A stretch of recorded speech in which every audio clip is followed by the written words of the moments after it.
আমি আমার এই প্রায় 55 বছরে যতটুকু শিখেছি তার খোলাসা কথা হলো, আল্লাহর কাছে যত অন্যায় করেন, মদ খেয়েছেন, শুয়োরের গোশত খেয়েছেন, অন্যায় করেছেন, যাই করেছেন, মাপের আশা আছে। আল্লাহ মাপ চাইলে মাপ করবে, না চাইলেও করতে পারে। কথা বুঝতে পেরেছেন? আর একটা গুনাহ আল্লাহ মাপ না চাইলে মাপ করবে না, তওবা পুরো করলে সেটা হলো শিরকের গুনাহ।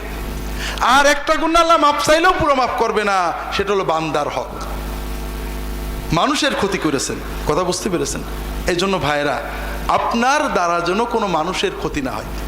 আমরা এখানে যারা আছি সবাই কিন্তু দুর্বল পার্টি, মানুষ খুন করা, মেরে ফেলা, জমি কেড়ে নেওয়ার ক্ষমতা আমাদের নেই, ঠিক না? কিন্তু আমরা কিছু অন্যায় করি খুব ভয়ঙ্কর। তার ভিতরে একটা হলো গীবত করি। কি করি? গীবত সত্য কথা না মিথ্যা কথা? আমি মাঝে মাঝে প্রশ্ন করি ঠকানোর জন্য, এটাও কিন্তু সেই জন্য। গীবত আসলে শতভাগ সত্য কথা, মিথ্যা হলে সেটা গীবত থাকে না, সেটার নাম হলো অপবাদ। মিথ্যা হলো অপবাদ। আল্লাহ রসুল সাল্লাল্লাহু আলাইহি ওয়াসাল্লাম বলছেন, আতাদরুন আমাল গীবাহ? কালু আল্লাহু ওয়া রাসূলুহু আলাম। ক্বালা যিকরুকা আখাকা বিমা ইয়াকরাহু। ক্বালু ইয়া রাসূলাল্লাহ রাআইতা ইন কানা ফি আখি মা আকুল। ক্বালা ইন কানা ফি আখিকা মা তাকুলু ফাকাদ ইগতাবতা ওয়া ইল্লাম ইয়াকুন ফি মা তাকুলু ফাকাদ বাহাত্তা আও কামা ক্বালা সাল্লাল্লাহু আলাইহি ওয়াসাল্লাম।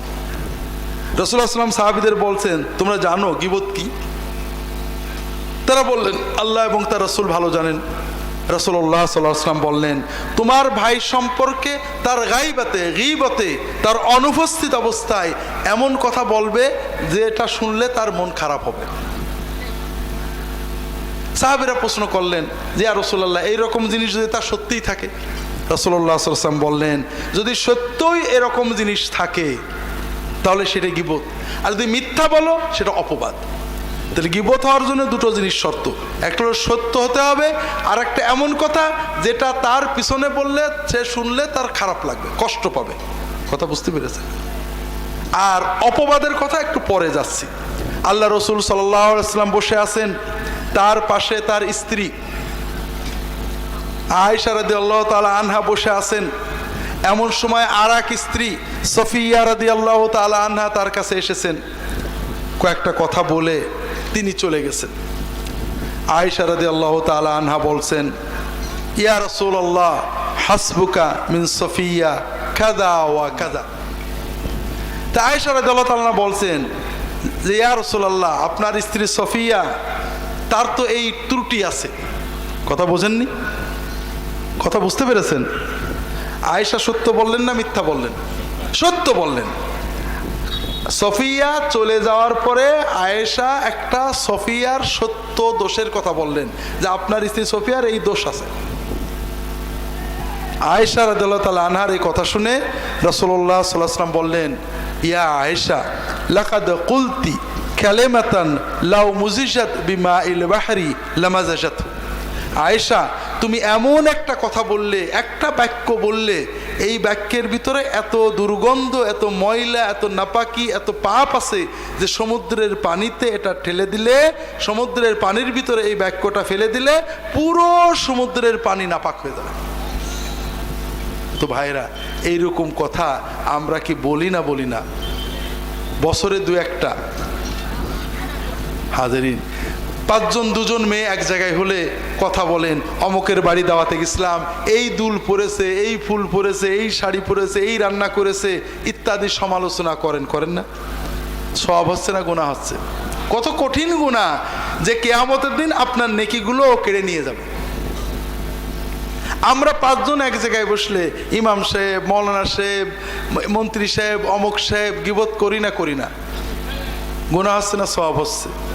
সবচেয়ে বড় মজা হলো ভাইরা, আমরা গীবত করি যাদের পছন্দ না করি, ঠিক না? যাদের মহব্বত করি সাধারণত গীবত করি না। কার গীবত করি? যেমন ফুরফুরার লোকেরা হয়তো চরমনার গীবত করে, চরমনার হুজুরেরা ফুরফুরার গীবত করে, জামাতের হুজুরেরা তবলিগের গীবত করে, তবলিগের হুজুরেরা জামাতের গীবত করে। আছে না নেই? আছে। প্রথমত এটা একটা মহাপাপ। 2 নম্বর কথা, ওই যার গীবত করলেন কিয়ামতের দিন আপনার জিকির, ওজিফা, জিহাদ, তাকওয়া, তওবা সব সওয়াব কেড়ে নিয়ে যাবে। কাজেই ভাইরা, আমার অনুরোধ হলো যেন জবানে গীবত না যায়। কথা কি বুঝতে পেরেছেন?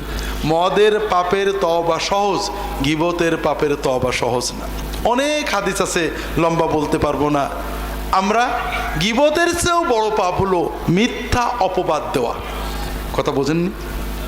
আর এটা আমরা দিই। আল্লাহ রাসূল সাল্লাল্লাহু আলাইহি ওয়াসাল্লাম বলছেন, মান কালা ফি মুমিনিন মা লাইসা ফি আসকানাল্লাহু রাদগাতাল খাবালি হাত্তা ইয়াতিয়া বিমাখরাজিম মিন।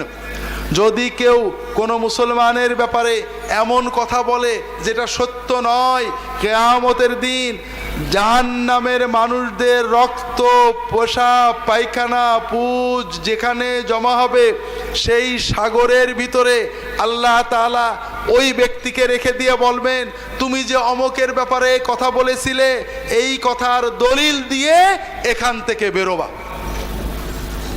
ভাইরা, একটু সচেতন হন।